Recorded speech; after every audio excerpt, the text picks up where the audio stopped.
top hat. That is fantastic. Johnny, do you have to press a button? No, It's on already. and we trust that before the end of the day, a rabbit will come out of that, and that it'll be skinned and cooked in some red wine by Vinny on an open fire later on. So to that end, I would like anybody who's ever worked with Johnny. I was going to say whoever liked Johnny, but none of you would speak.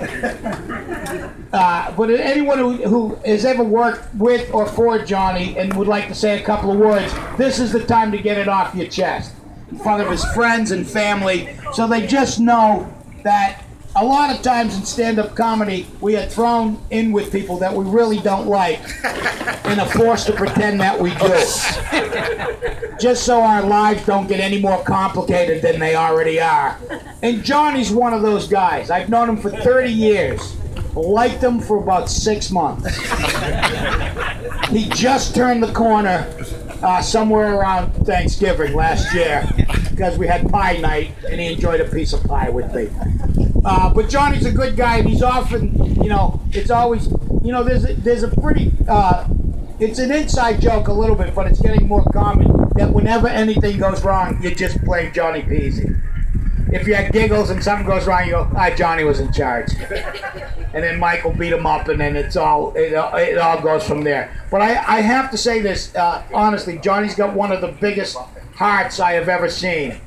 And the doctors are really concerned. Your heart shouldn't be that big.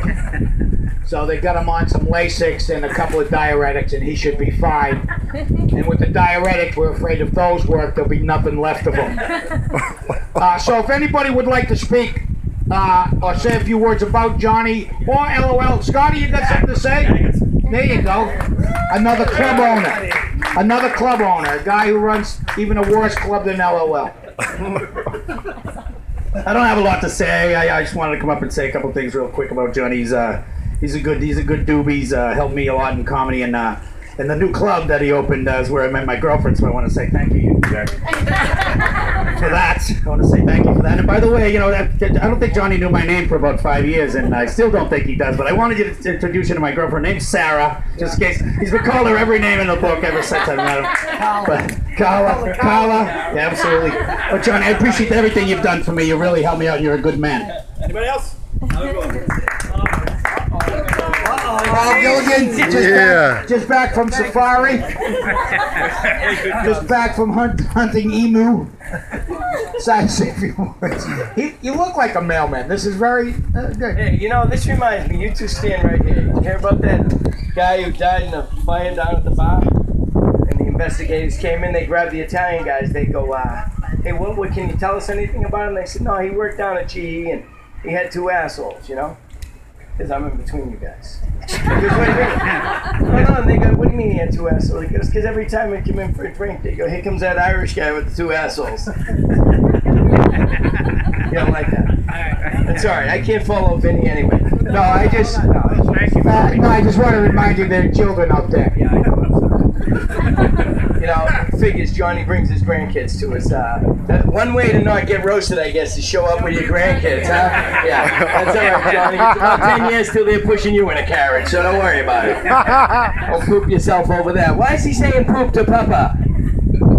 Folks, seriously, one of the best guys I know right here. You all know that right here. This guy's heart is gigantic. A nice round of applause. I tracked him down in his mail truck years ago and asked him to give me an open mic spot. And for my first couple of years of doing open mic, he yelled at me after every show. You went too long, you didn't do your time, you can't swear. And he was like the comedy policeman when I first got in the business.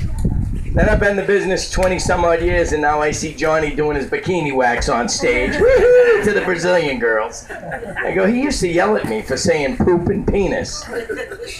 Am I right? Now, one of Johnny's other fine clubs he used to help run was the Comedy Loft in Woburn for Dick Doherty. Remember that place? Is Dick Doherty here? No. No one really gives a crap, right? Am I right? Yeah. Oh, I don't care about it. Yeah, Dick got in an argument with me 21 years ago, and I still don't work from going. You know how you know he's not here? No. I'm here. Okay, Tony's here. All right. Hey, come on in, Danny. coming back from a softball game. Danny Gill, everybody, let him hear you. So Johnny chased me out one night at an open mic, Tony, from the Comedy Loft in Woburn. Chased me out to the parking lot. He said, "Where you going? You didn't do your time." I said, "No one's paying me. I'm out of here."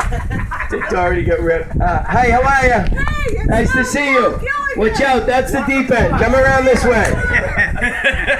Folks, Johnny, what else do I want to say about you? A phenomenal father, a phenomenal husband, a phenomenal great guy. Worked his butt off for years.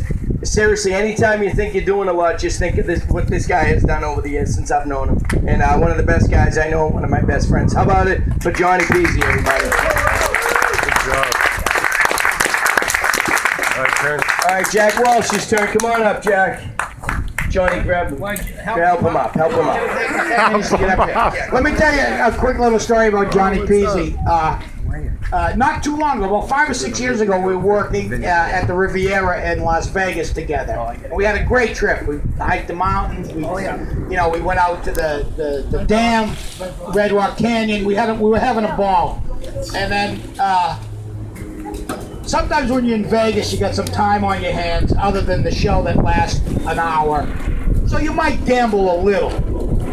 And just to pass the time. And this one particular morning, I was not having a great week on that end of things. And I see Johnny, and we were standing by a machine that had just hit for $2,000. And he says to me, and this is a direct quote, he goes, "Hey, that machine, somebody hit that machine, was it you?" I go, "No." He goes, "I know, it was me." That's what you're dealing with. Johnny. 1982. I'm in my car driving with my friend, and we see a sign at the sports page that says open mic night. My friend says, "You're funny," and I go, and I meet Johnny Pizzis. And I've been his best friend since 1982. And he used to yell at me, Paul, for swearing and not doing my time, and that was last night after the show. So, it's very demanding, but he's I can't even roast people because I can't say anything bad about him. I used to go over his house with his kids, with little kids, and they'd come right up to me and go, "Why are you here?" And we would just sit there and write jokes, and Johnny would practice magic when he was just starting to learn magic. And when I went out to Vegas with him the first time, I was like so impressed. I'm standing there taking pictures of his name on his big giant sign. And we went everywhere until you said we were going to go riding on the helicopter over the Grand Canyon. I said, "I'm out." But he made everything possible for me. I enjoy